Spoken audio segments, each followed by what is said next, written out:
welcome to the Reasons I'm Broke podcast, bringing you the reasons we're broke, ranging from comics, movies, TV, video games, and more. I'm Kelly. And I'm Daniel. And this is a very special podcast for you all this week. We have a special guest, finally, thanks to your Patreon contributions. We have on the line with us Mr. Tim Yates. Hello! Woo!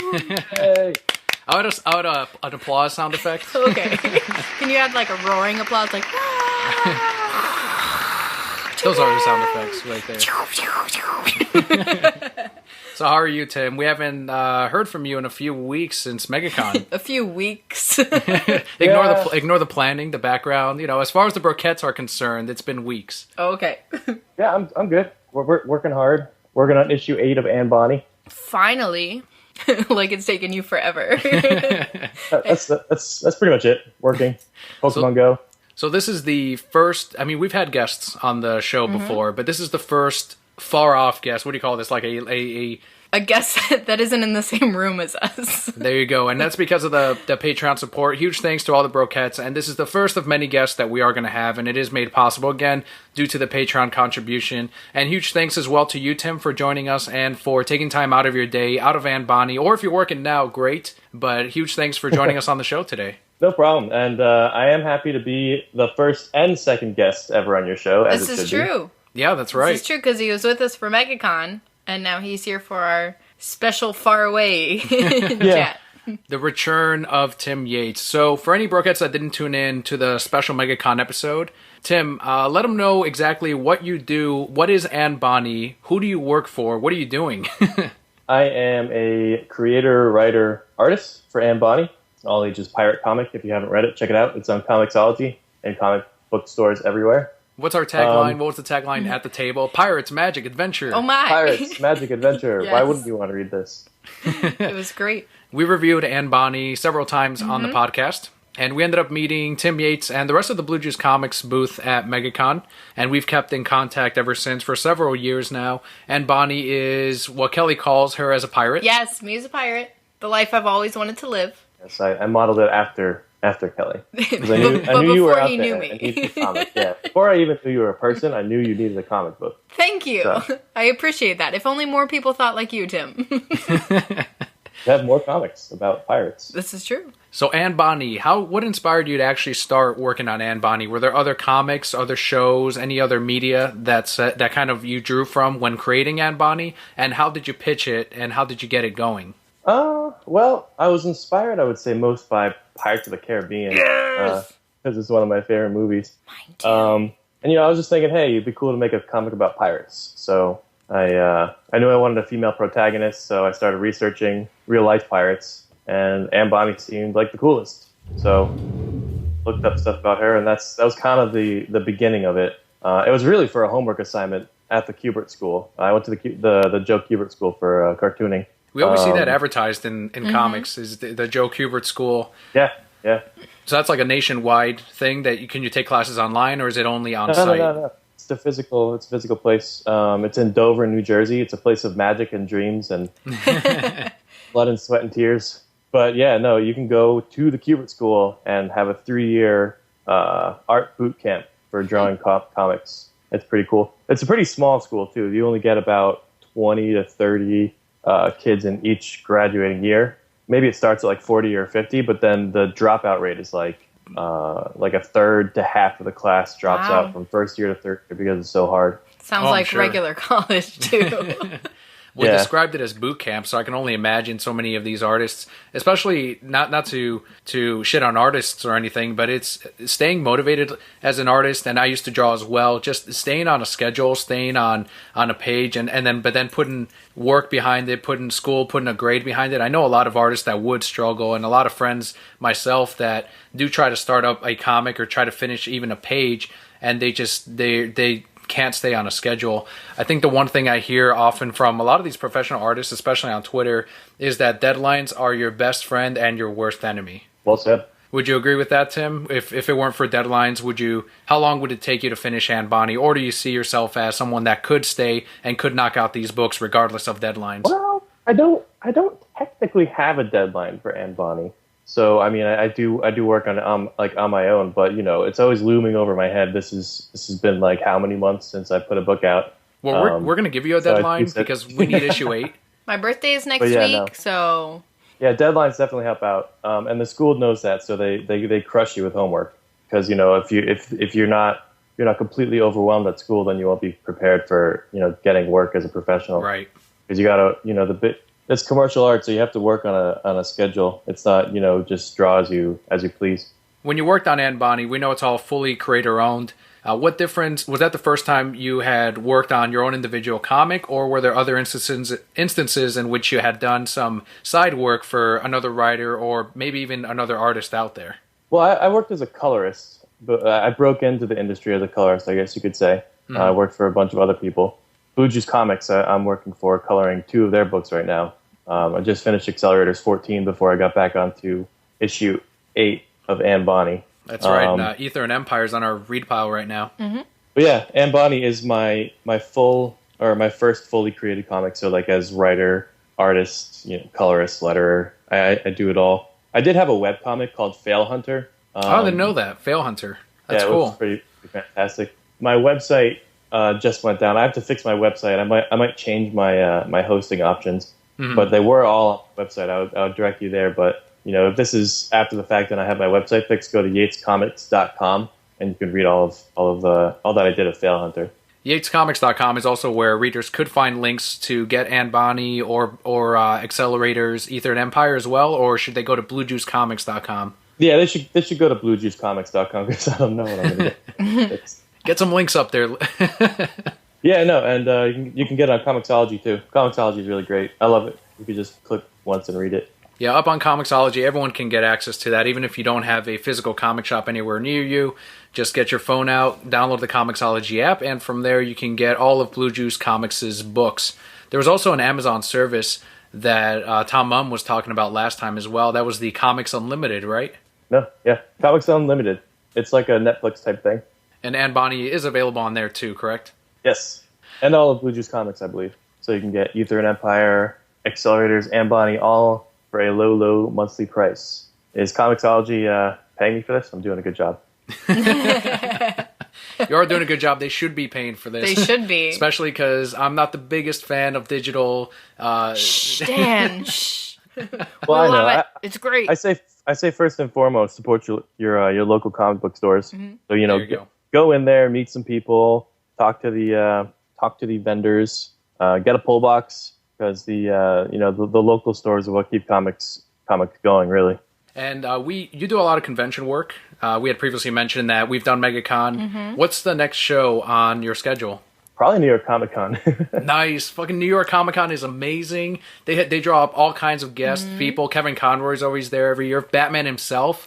And you were at the same con. We were all at the same con as Batman himself. I mean, all of this. New York Comic Con is going to do really well. I mean, you've done it before, right? Yeah, we've done it for the last few years. I can only imagine. It's always the best show for us. We haven't really dove into San Diego, but New York is definitely the best. So you were mentioning, we're excited about it. You were mentioning to me at MegaCon that you were thinking about getting in a booth in Artist Alley for New York Comic Con. Mm-hmm. What big differences do you see between a booth there as opposed to a booth being with Blue Juice Comics at their booth?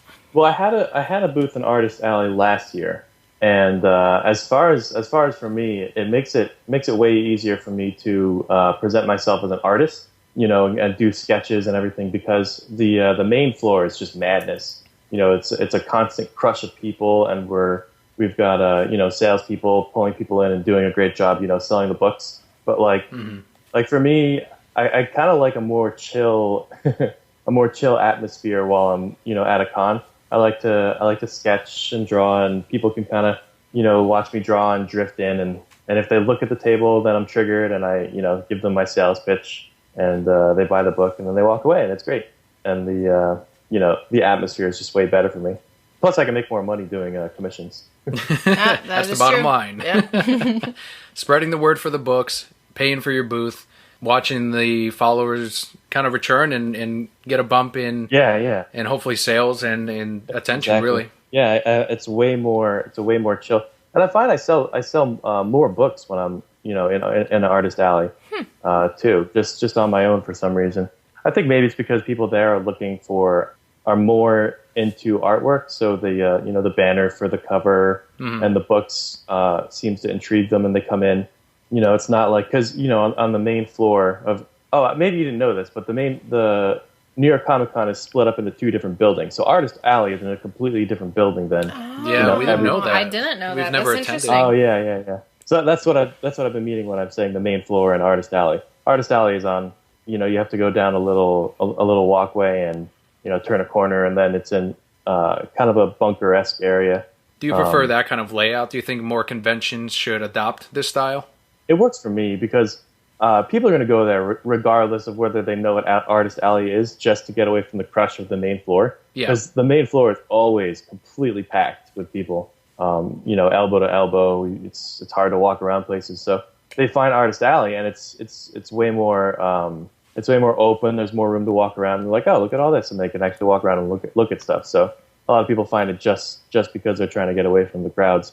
But yeah, no, I really like New York Artist Alley.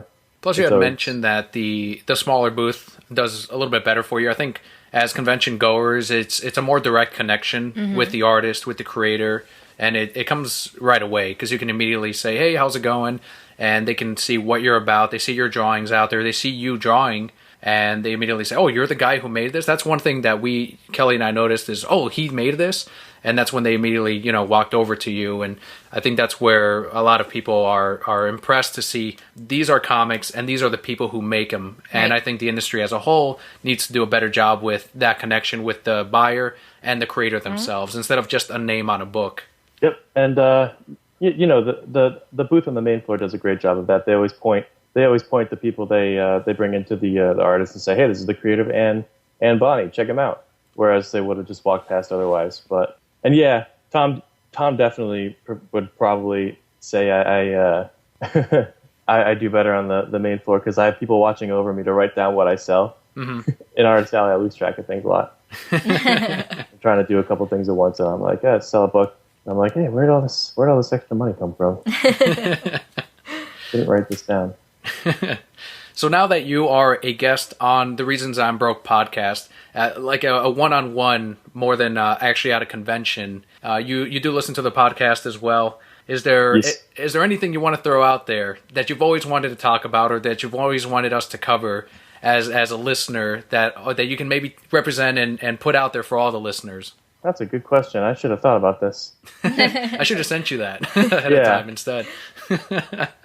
I know you started, one of the things you brought up once was that you heard little sound effects or sound in the background. And you're like, is that a dog? When did they get a dog? Like, that was one of the things that I guess he the one who picked out our dog first? He was the first one to actually tweet us and talk about it. And I think that's something we never mentioned on the show was, we got a dog now. And right. They just started hearing this thing in the background. Cling, ding, ding, and barking. Doggy. I was there for Doggy's origin story. Yes, surprise guys, we got a dog back in October, a year ago.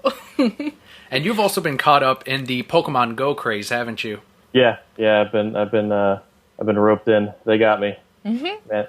All the servers are down today. I have not been able to log in all day. Thanks. Well, yeah, that's how it's been since the game pretty much started. I mean, it's hit or miss getting on. But the last week or so, I've had good luck getting on the servers. Maybe it's because I live in a different area than you. I think it does tend to be like regional who can log in. Mm-hmm. Also the time of day. I see a lot of people go on late at night when the servers are kind of a little bit lighter. They're not getting as much traffic, and that's when people are catching a lot of Pokemon. That's also where they're getting a lot of. They're getting in trouble. They're getting robbed. Getting run over by cars. That's gonna be me. I live in a not so great area. So the first night Pokemon Go came out, I was like, I'm going to check this out. I didn't really have high hopes for the game, but then I just saw the map and I saw things nearby and I was like, oh, I got to go get this. So I went out for a walk at like 3 a.m. That's I'm a dungeon crawling cartoonist, so I can strategize when I go out so that there's nobody else, on the road. Yeah, thankfully you weren't a headline on Kotaku. Creator of Anne Bonny, Rob. Like, no. Not yet. You stay out. You don't go out late at night, Tim. Stay safe. We need issue 8. No, late at night's the best time to go out. Since my sleep schedule is always screwy, I can go out at 4 a.m. and take all of Red Team's gyms and then cash in for a big bonus. Wait, which team color are you? I'm yellow. Man, I'm stuck between yellow and red.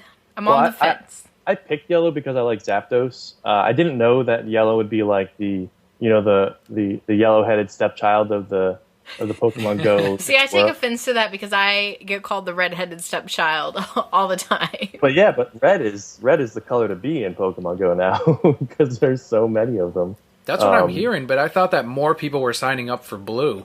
Blue is too logical. Blue is all about logic and discovering things, and fuck that. No, that's what I'm gonna be. Is blue? That's fine. You can be that, but I will never be that team. All my coworkers were telling me you need to be blue because we're all gonna be blue, and we need to own the local gym. And I said, fine. I'm not gonna. I was like, I'm probably not gonna fucking download this. Yeah, I'll be blue. And then when I found out that that's actually what it stands for, I'm like, oh shit, fucking yeah, Team Blue. Logic. Nope, not about that life. Science. I'm throwing science in there. I'm sure that's a part of it. Can I be like Team Orange? Can I just mix yellow and red? There's no Team Orange. And be Team Orange. I'm going to create a Team Orange, okay? I just Zapdos. created it. I don't even know what the Zapdos... I don't even know what Team Yellow's like mantra is. I know red's like power and blue's like intelligence. Yellow's just Zapdos. I don't even know. Yellow's probably like being friends or something. Yeah, that's what it is. Yellow's like feelings and soul and friendliness. Don't be making fun of it because that's all your wife is about. Okay? Well, that is like my life. That kind of fits for me. I'm a pretty emotional person. Yeah. Thank you. It's the pseudoscience of the Pokemon houses. Okay, whatever. Yeah. Stop with your Ravenclaw nonsense. Us Hufflepuffs over here. Yeah, Team Hufflepuff for life. Are you a Hufflepuff, Tim? I'm not even sure. I'm going to pretend you're a Hufflepuff because I'm a Hufflepuff. Yeah, you can assign me a house right now. Kelli the Sorting House. Done. Yeah, Kelli the Sorting House. What does the Sorting Hat sound like? I haven't seen that movie in forever. Gryffindor. Okay. Tim's a Hufflepuff. Hey, just what I always wanted. Tim's over there like, not Slytherin, not Slytherin, not Slytherin. Yeah, who even wants to be in Slytherin? That's lame. I will be on Slytherin, just so I can be in Snape's classes. Snape. You can be in his classes anyway. Oh, that's true. But Snape always treated the Slytherins better. Okay, and you can win his heart over with your Ravenclaw ways. Why would I be Ravenclaw? You're assigning me Ravenclaw? Yes, because you're all about logic and nonsense like that. I thought Ravenclaw was about math, and I'm not about math. Are you about math, Tim? It's about logic. What's math?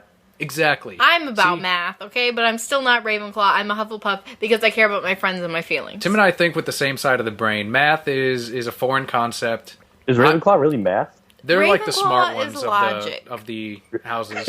They're Gryffindor, logic. bravery, Slytherin, evil, Hufflepuff, feelings, and Ravenclaw, math.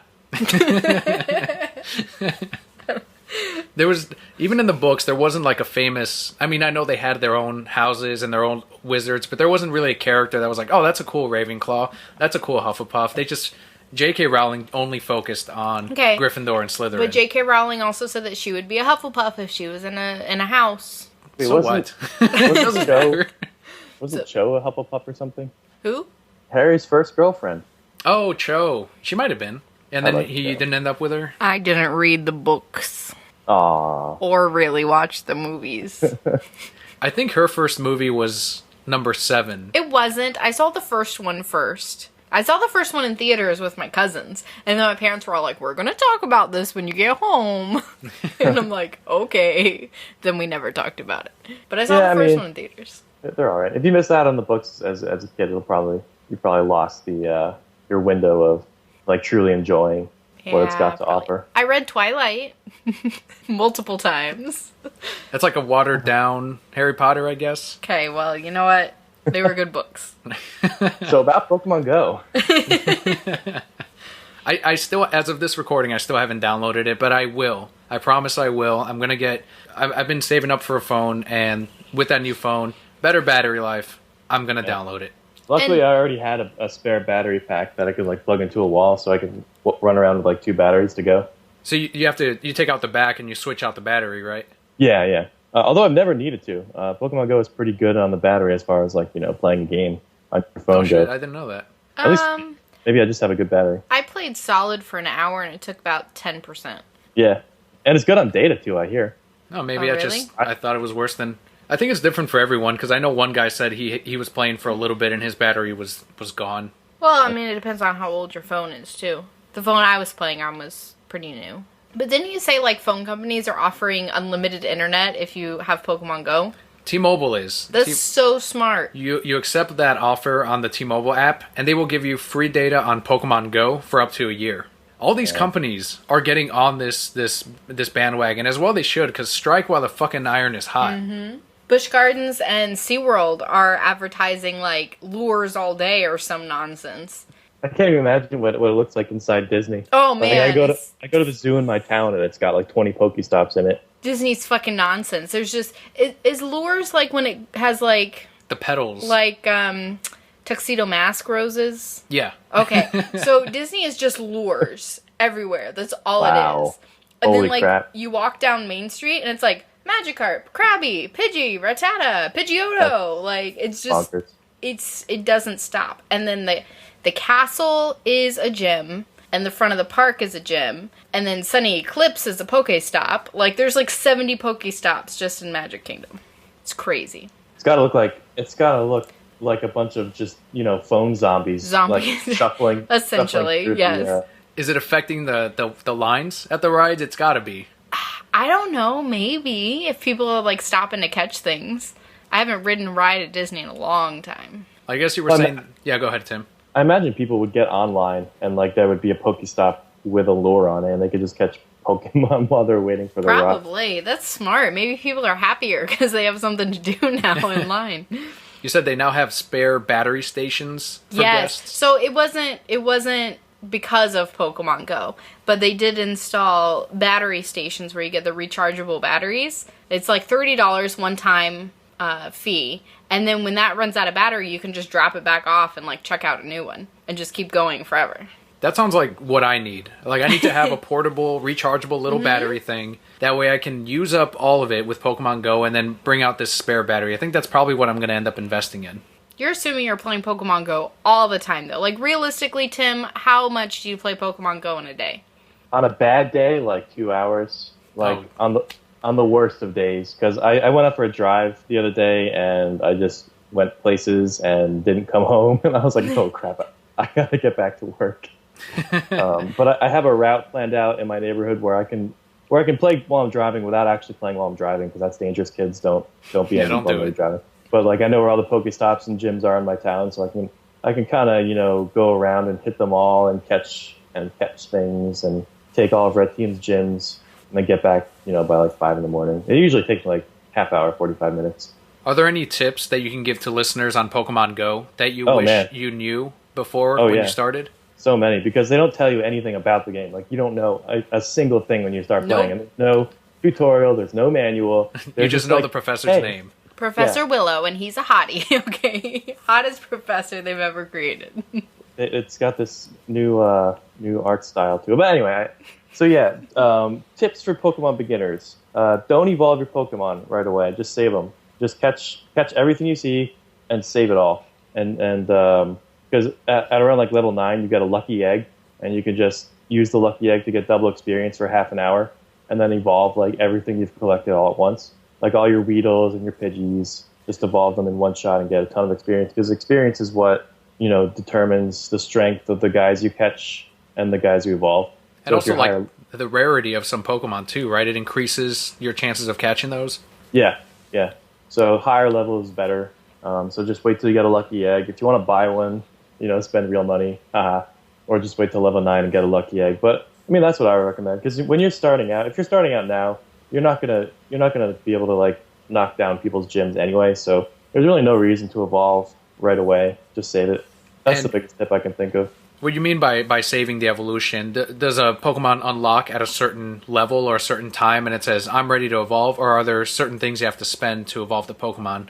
Right. When you catch a Pokemans, you get like these candies, and each Pokemon has their own candy. So, like, when I catch a Pidgey, I'll get 3 Pidgey candies, and then I could trade that Pidgey in for 1 more Pidgey candies. So each Pidgey is 4 Pidgey candies.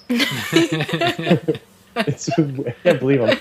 If I could hear myself talking like a few years ago, I'd be like, it's crazy. What are you talking candies? The fuck were we talking about?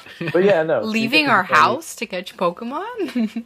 Getting exercise, hanging out with my brother more. This is all new. Like meeting people in the wild. Yeah, like, that's what I wanted to ask you about that. Have you actually met people, made friends? I mean, this would be a good way also to advertise your comic as you're meeting people. Yeah, I should bring comics. I should wear the Anne Bonny shirt, hand out postcards. Bring a fucking pirate hat. Bring some business cards. Yeah. Like, just a pirate catching Pokemon. Daniel, tell him to walk around the street dressed as a pirate at 4 a.m. Then you definitely won't be robbed.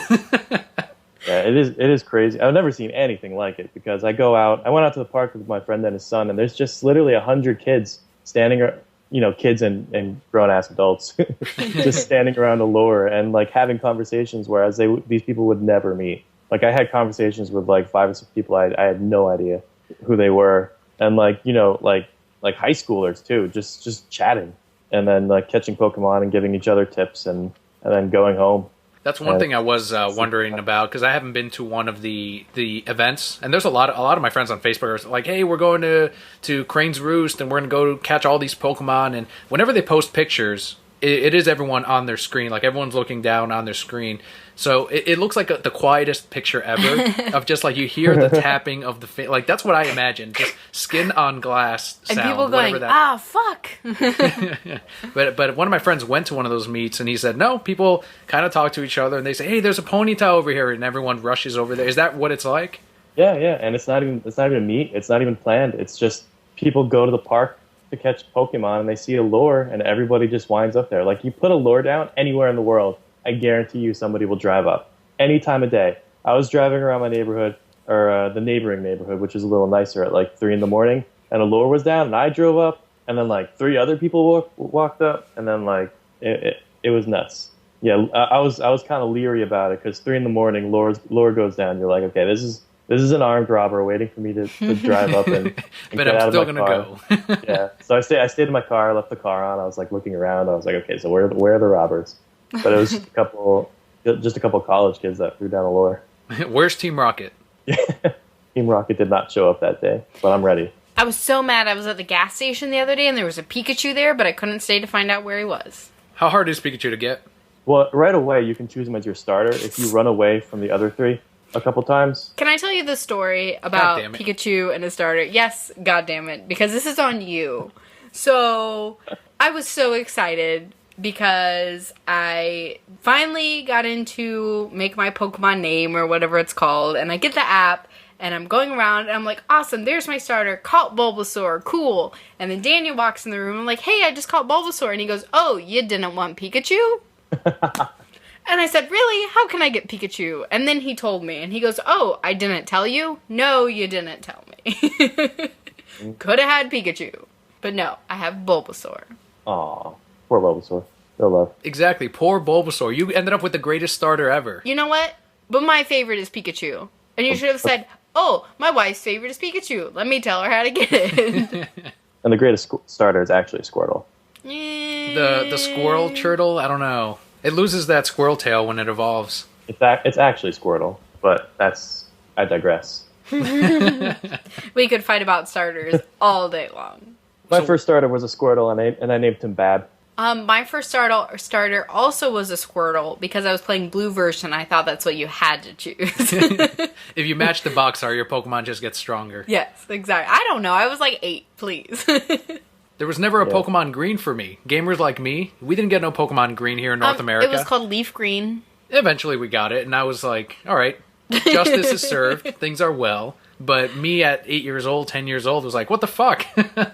But back then I didn't really care about Venusaur as much until I actually beat the game. And I still wondered, why didn't they give him his own version? They did, just in Japan. So when are you going to get on the Pokemon Go hype, Tim, and do a Pokemon Go variant for Anne Bonny? What Pokemon would be in that pirate suit? Well, I drew a pirate Pikachu at a convention the other day for someone. That was pretty cute.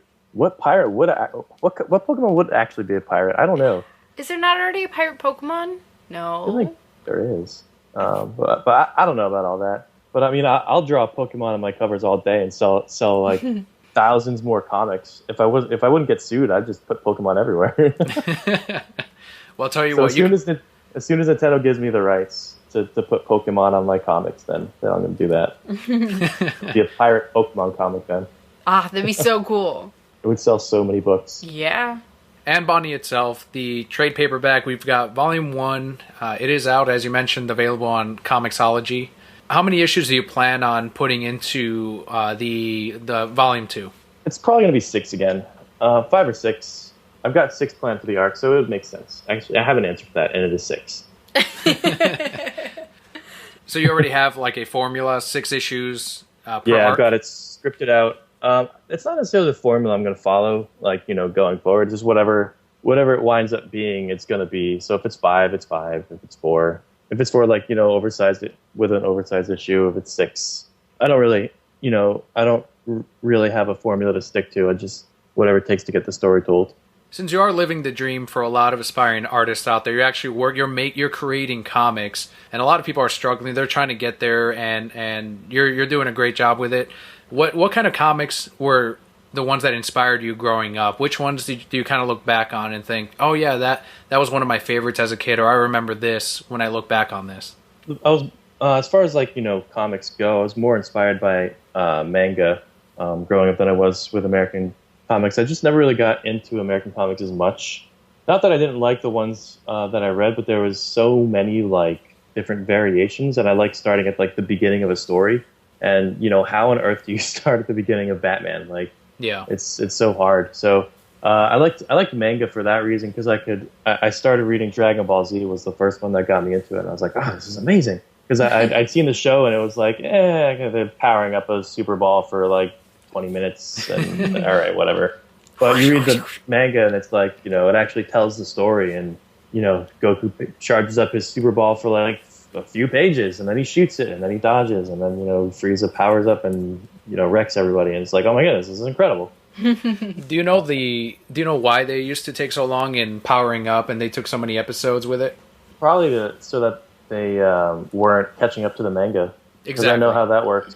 Some anime do filler, some anime just drag it out. But yeah, no, I understand what goes on behind. I didn't at the time, but now that I'm a bigger fan of and have watched more anime and manga, I know that the anime follows the manga pretty closely, and if they start catching up to where the manga is, they have to either do a filler arc or power up for 20 episodes. I don't think it was as big of a deal either when we were kids, because we were just oh, we got a tiny bit more story. But now when you look back on it, I don't think I would have the patience to be a new Dragon Ball Z viewer. No, but when you're a kid, you're what's happening? Yeah, when you're a kid, it's amazing. I did like it, but it was I couldn't get all the. I didn't know where to watch all the episodes, and again, going back to starting at the beginning, I want to actually see where it all began. I read a couple of Dragon Ball Z graphic novels. Okay, this is incredible, and I started all the way back at Dragon Ball, and Dragon Ball is pretty good too. For any, I've seen some of it, and it's definitely more story driven than Dragon Ball Z. I don't know about the anime, but the manga is okay. But yeah. And then other inspirations for Anne Bonny were a lot of cartoons. That was my real passion as far as what I wanted to look like. Cartoons like Avatar, The Last Airbender were a big inspiration. I love Avatar, The Last Airbender. Yeah, do you think Katara should have been with Aang or Zuko?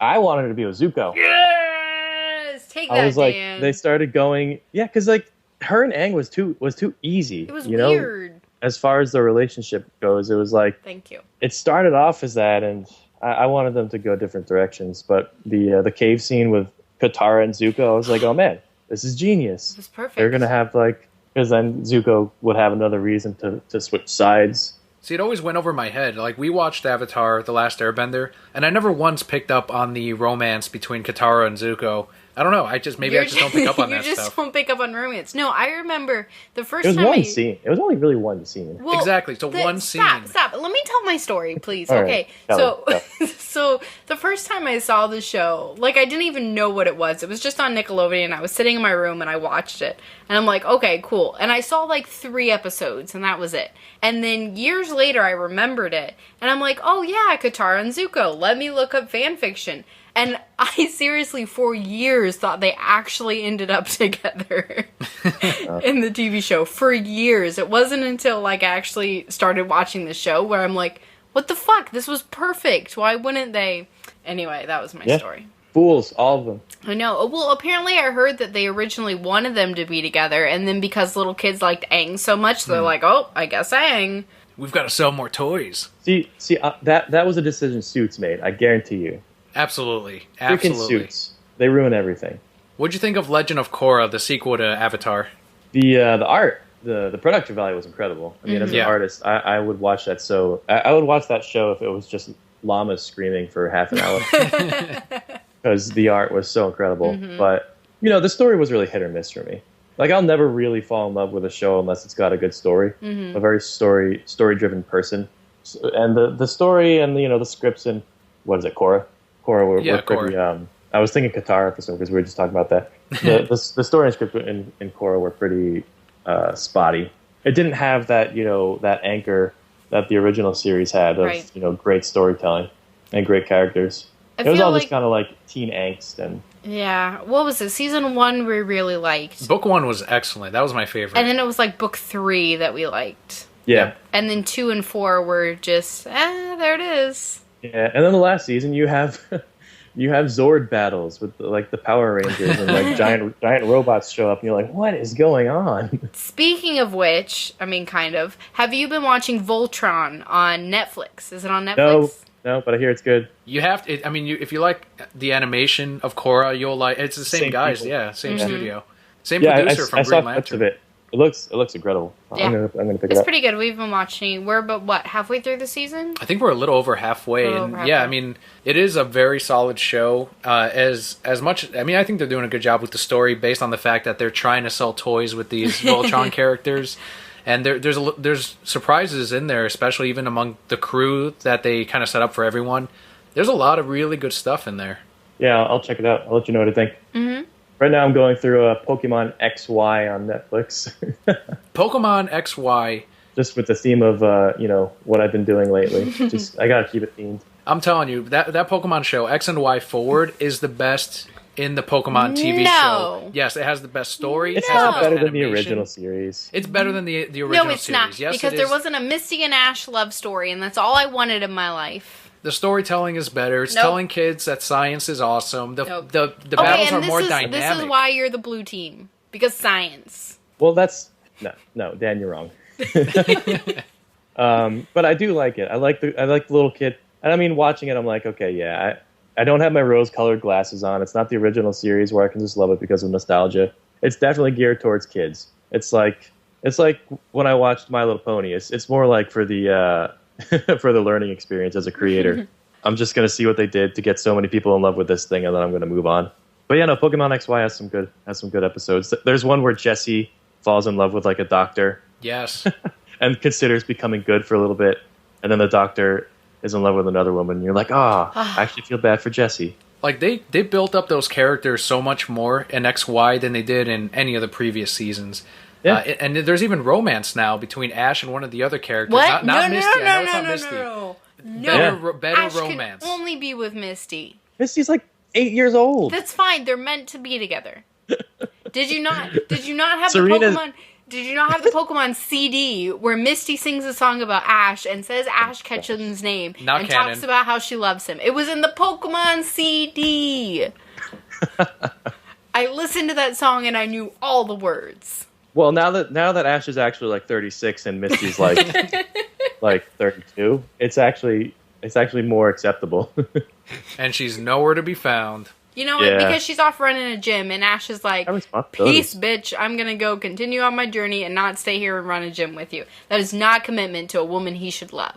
Yeah, she's making out with dudes on a bridge in Pokemon Gold and Silver. Oh, man, that was my favorite part. I used to, like, creep on them. I'm like, oh, what's going on? And the guy always looked like Brock, so I'm like, is it Brock? But it wasn't. All those sprites back then looked the same. Yeah, they just reused them. I love the guy with the afro. He was my favorite, guarding Mewtwo's cave. Yeah, teenager me had a pretty big crush on teenager Misty in that game. Yes! Like a couple pixels thrown together, and I was like, Misty. Oh, they're also the characters out in the ocean used to wear, like, the guys had little Speedos, the girls had bikinis. Yeah. When you ran into, like, Beauty Noelle or whatever, you're like, oh, what do we have here? Is that what you thought? Or, like, Lass Stephanie with a female symbol. Like, they just made it super, like, this is a girl, players. Look at this. See, young me had a crush on Trunks and Vegeta. Because Vegeta had muscles. I had a crush on Lunch from the original Dragon Ball series. Lunch. I don't know who Lunch is. Was my girl. Well, you got to read the books then. Oh, is it only in the books? Yeah. Well, no, I'm sure Lunch was in the anime, but she never made it. She only made a couple cameo appearances in Dragon Ball Z, the anime. But Lunch was a split personality. Yeah, I was just gonna say the one that changed hair when she changed personality, right? Yeah. Whenever she sneezes, she changes personality from like an evil like criminal type chick, weapons master, to a mild mannered, I guess you could say, homemaker. So she winds up living with the turtle guy in his house on the Master island. Roshi. Master Roshi. I'm trying to think of what his name was. Wasn't he always trying to get with her, like super hardcore? He was trying to get with everybody, always. Well, yeah, he was a total perv, and the mangas are also really risque at times. Probably stuff that wouldn't fly nowadays, but he was always creeping on, what was it, like 13-year-old at the time, Bulma. Jesus. Trying to see your panties. So yeah, it's a lot of messed up stuff going on, and maybe she was older. I don't even know how old they were in that series, but yeah, no. Lunch lives with Master Roshi and changes personality every once in a while and beats everybody up, but it was fun. Sounds like you definitely needed some Chris Hansen in that household. Yeah, Chris Hansen's just going to show up when they visit. Why don't you have a seat over here? So here it says you wanted to see her panties. So here, and this actually happened in the show. So here you were going to give them this item they were looking for, or you were going to give them a Dragon Ball to look at Bulma's panties. Yes. You wanted them to find your Dragon Balls. And you wanted her to blank your blank and to see your thing. I love that show. What's content control in 80s Japan? So then, Daniel, who was your first anime crush? Anime crush? Yeah. Specifically? Yeah, specifically anime crush. I mean, I guess maybe Bulma. I'm trying to think if I watched DBZ first or Pokemon first. Because if it was DBZ, Bulma. If it was Pokemon, it was actually Jessie. Really? Nice. Going for the mature. Yeah, going for the older one. I don't know. Maybe I was always looking at older for both. Because at that time, Bulma was just about to pop out a fucking kid with Trunks. Like I didn't join in on DBZ until after the Frieza saga. Well then, how'd you end up with me if you're going with these older women? It makes sense. It's in the world of anime. Did you have any other anime crushes, Tim? Aside from anime Lunch? Crushes. I had Tai from Digimon. Why Tai? I don't know. Why Tai? Tai from Digimon. Vegeta and Tai have zero connection Doesn't aside matter. from wild hair. There we go. Maybe I like wild hair. Then you must have liked Broly and No. Super Saiyan 3 Goku. No, I did not like. Goku was an idiot. I did not like Goku. Vegeta, he was fighting for something. His people, and he was a prince. He was also kind of an asshole. Yeah, and he had a mustache in GT. No, that was weird. I don't count that. That and the doesn't pink exist. shirt. That doesn't exist. Have you guys started watching Dragon Ball Super? No, we don't have. Where can you watch it? I watch it on. Where do I watch it? I watch it on a website called NW Anime. I do think they support. Well, they say they do. They support creators with their revenue, because it's not. You can't actually watch it anywhere yet. Okay. But I do. I also prefer watching things with Japanese and subtitles. So you might not want to watch that. I know you guys like watching it dubbed. I do not mind reading. I don't know about you. That doesn't bother me. I just have to you can't be playing it while we're eating lunch. I gotta watch. Yeah, that's the only problem with watch. I can't watch too much anime because other things I can watch while I work. Anime, I actually have to sit down and watch it and read. I can't, have it on in the background while I'm working. So the amount of anime I can watch is less. But Super is definitely one of the shows I'm watching. You should check it out. It's nwanime.com. You could probably find all the episodes there.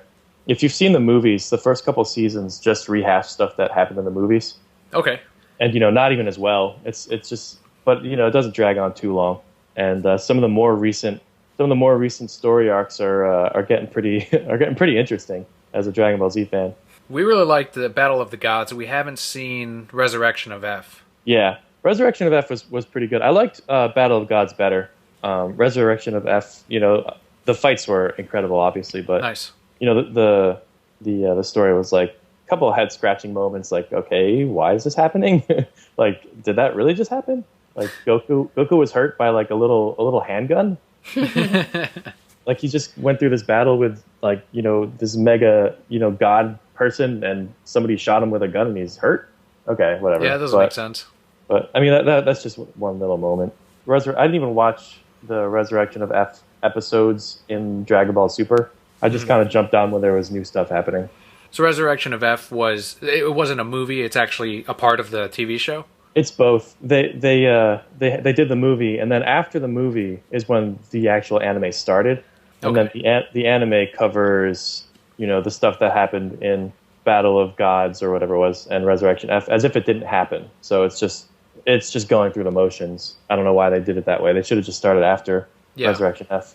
For whatever reason, they went through all that content again, and it took longer. I guess they developed it a little bit. They tried to develop it a little bit more, but I didn't really get why they did it. And then the stuff after Resurrection F is all new, and it was like it was really good stuff. It goes back to the tournament format, the tried and true. It goes into a little bit more of Future Trunks. He comes back into the story. Yes, my man.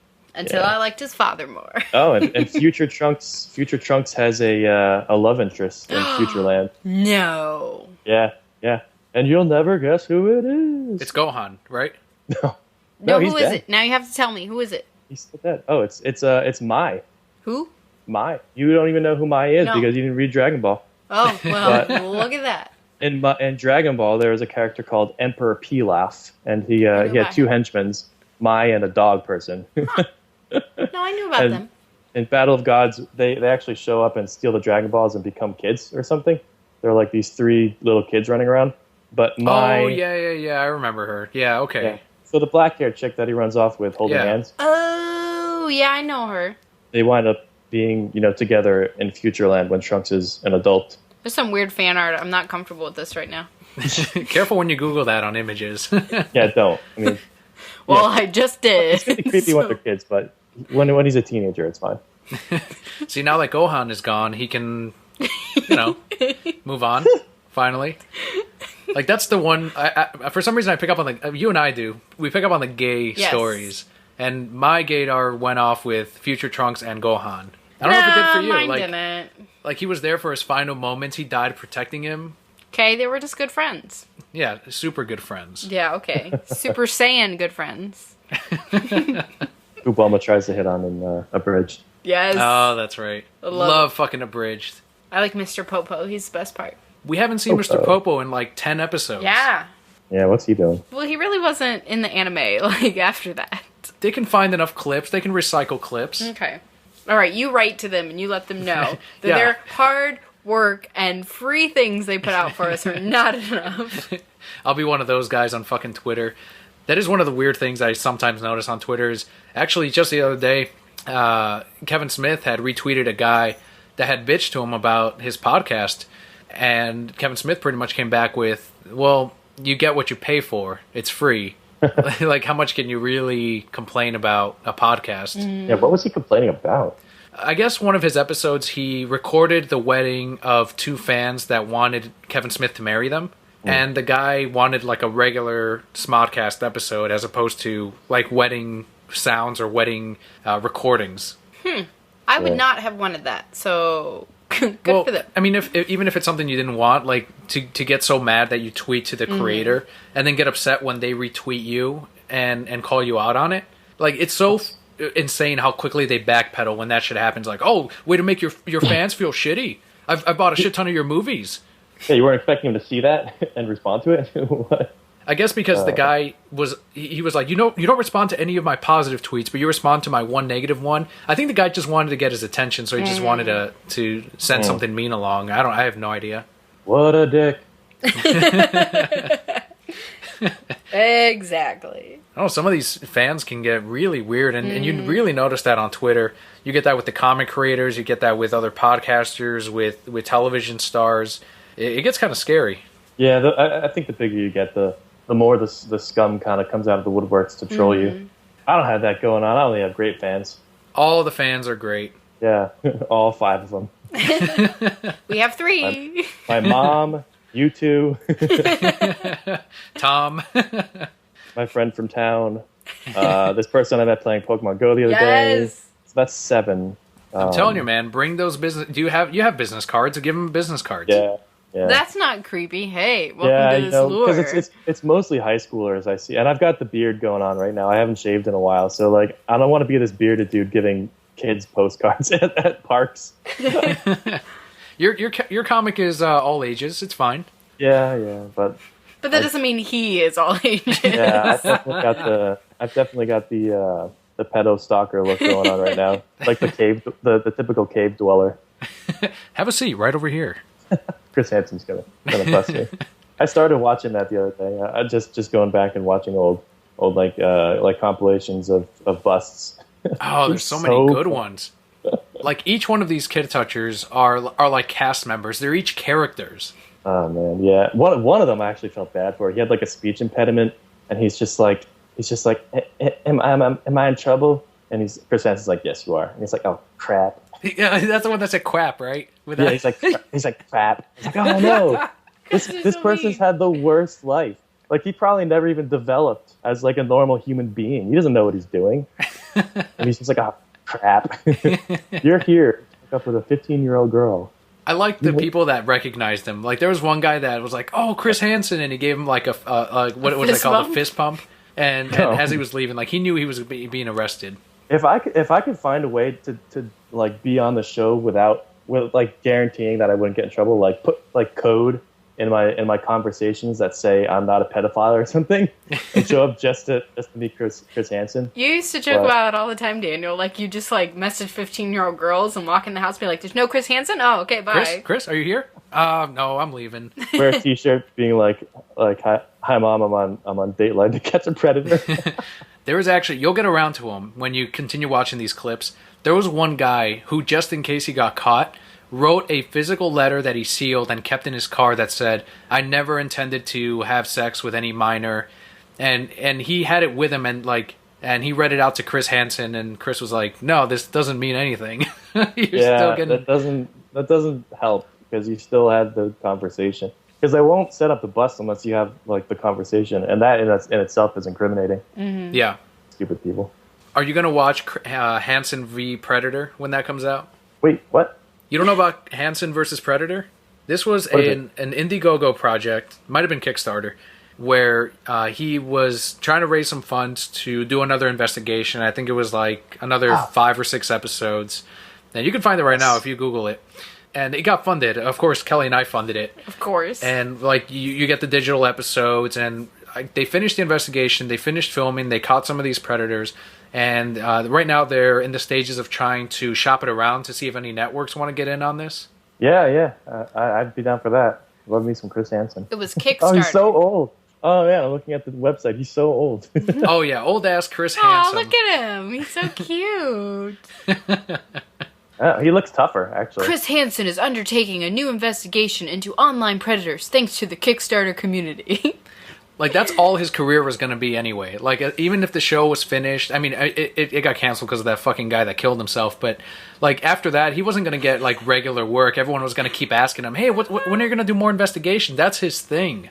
The Rolling Stone says, better have a seat for this one. There's no topping that. That's amazing. Oh, I love it.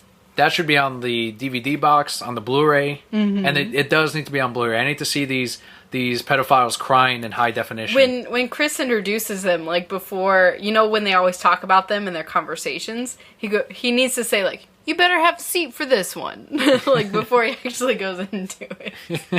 Oh, I love it. So we talked about Dragon Ball Z, anime crushes, comics, pedophiles. We never found out Tim's other anime crush.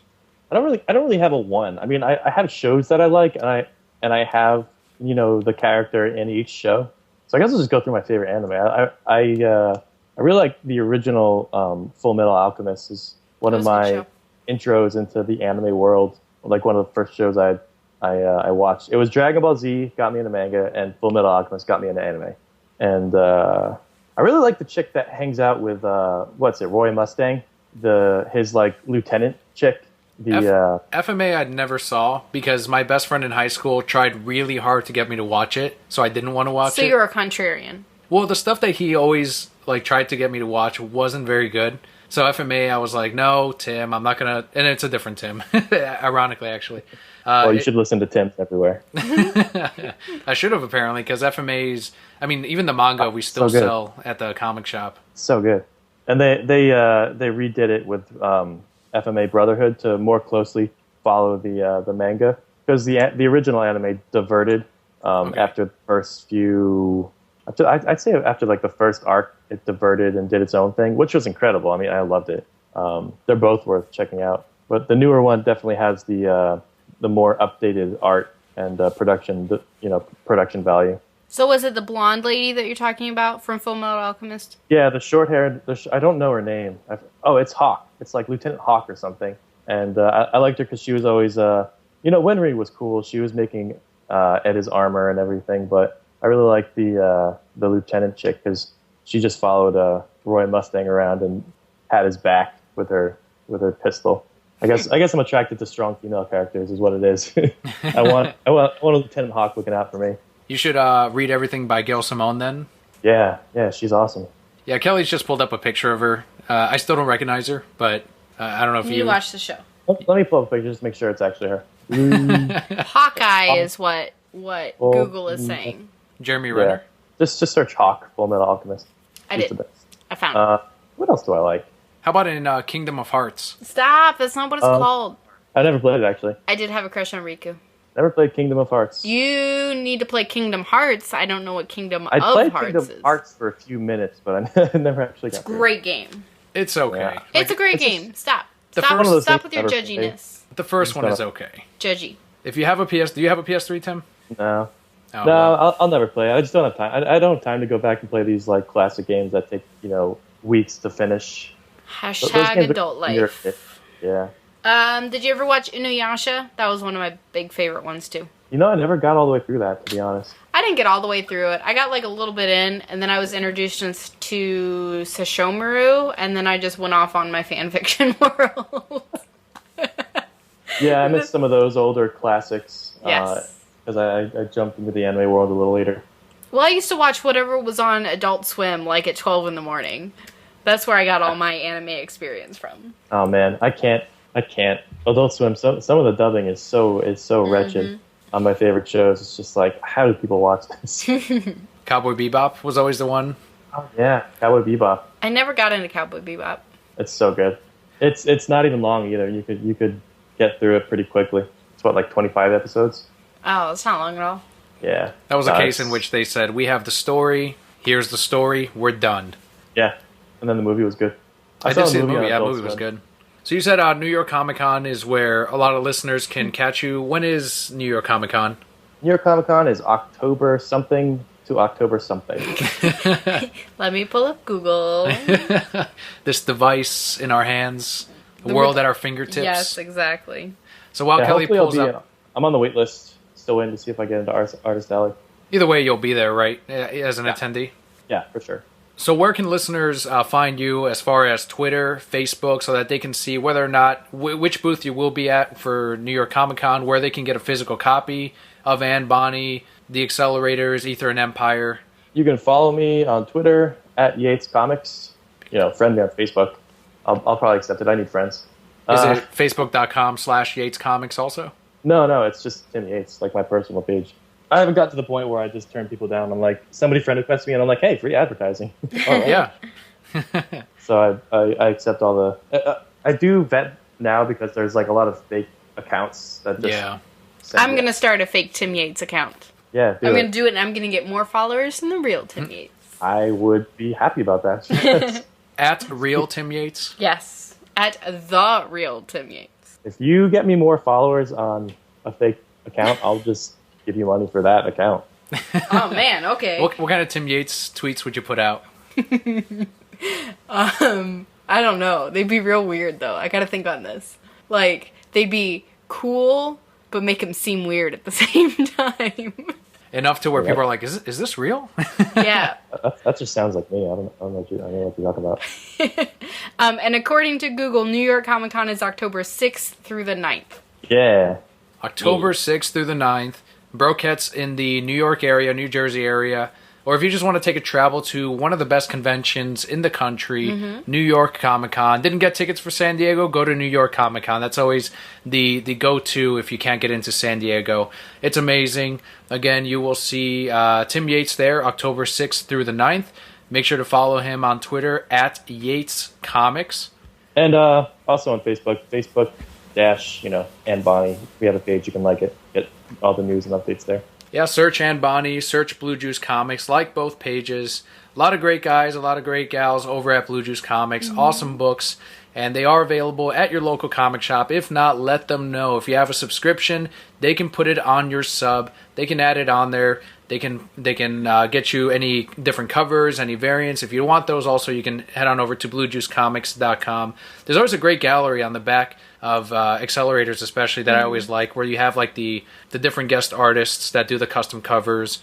And you do end up coloring some of those too, right? Yeah, I end up coloring a lot of them, because a lot of the artists they get are just, penciler, inker type artists. But we've gotten some pretty big names. We've gotten Mark Morales of inking DC and Marvel fame, and other people that normally wouldn't be able to actually draw in the book, but are always up for like a quick pinup job.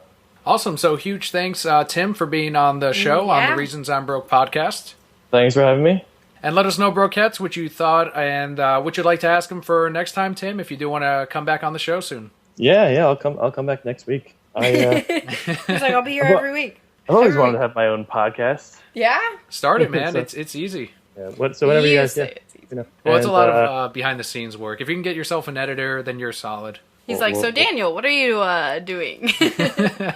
It'll always be late. I'll always say, I promise I'll have an episode out this week, guys, and it won't come out till next week. That sounds like the kind of podcast that I would do. The reasons I'm late. The reasons I never put the next episode out. Episode 8 is coming, I promise. It is. It looks great. I'm actually pretty happy about the way the next arc is looking for Ann Bonnie, at least. So excited. I'll send it to you guys after the podcast. Yes, please do. Yes. Take that, everyone. The perks of having a voice on the internet. Your master plan has come to fruition. You guys can cancel the podcast now. You got behind the scenes. Yeah, I'll just retire. That's it. It's done. We accomplished all we hoped to. So thanks again, Tim. Thank you, Kelli. Thanks to all listeners that tuned in to the very first post-Patreon guest episode. Yeah. I'm Daniel. And I'm Kelli. I'm Tim. Thank you so much, and we'll see you next week.